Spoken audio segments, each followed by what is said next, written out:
Après la Seconde Guerre mondiale, la priorité était d'assurer une paix durable et de reconstruire l'économie européenne.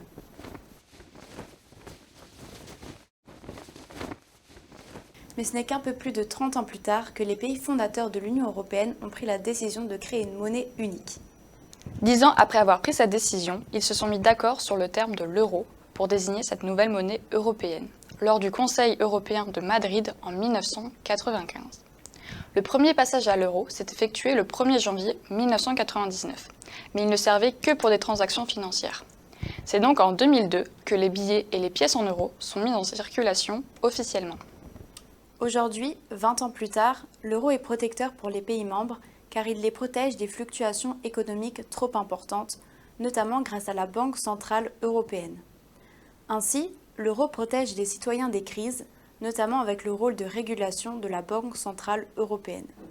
Elle l'a fait par exemple lors de la crise de 2008 et le fait encore aujourd'hui pour lutter contre la crise économique après la Covid-19.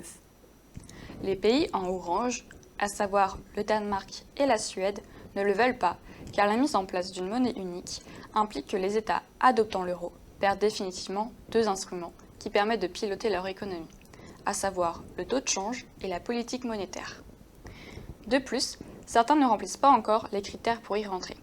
En effet, les critères de convergence, dont la dette publique, l'endettement du pays, les questions de l'inflation et des taux d'intérêt réduits et contrôlés, sont trop contraignants.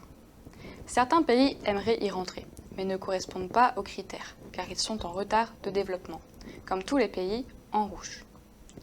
L'euro acceptera en 2023 deux nouveaux arrivants, la Bulgarie et la Croatie.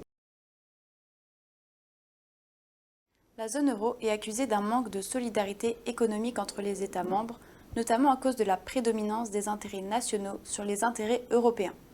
En effet, il n'existe pas de politique commune aux États membres pour faire face aux dettes et aux déficits. Les citoyens ont donc ressenti une inflation importante suite à l'instauration de l'euro. Cependant, l'inflation a été ressentie de façon différente en fonction du panier des ménages. Cette inflation a bien eu lieu, notamment avec la conversion des francs en euros. De plus, les citoyens ont tendance à comparer les prix des années précédentes l'euro avec ceux d'aujourd'hui. Les prix ont donc bien augmenté en 20 ans, mais les salaires aussi. Mais ces contestations sont-elles réellement justifiées?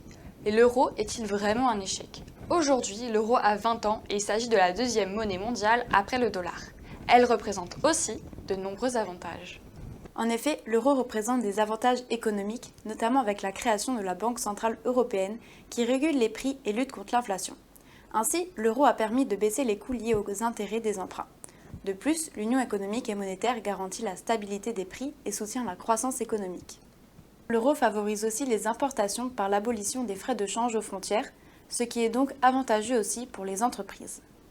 Pour ce qui en est des avantages sociaux, l'euro est pratique pour les citoyens car il met fin aux obstacles des taux de change aux frontières, ce qui est plus pratique, notamment pour voyager.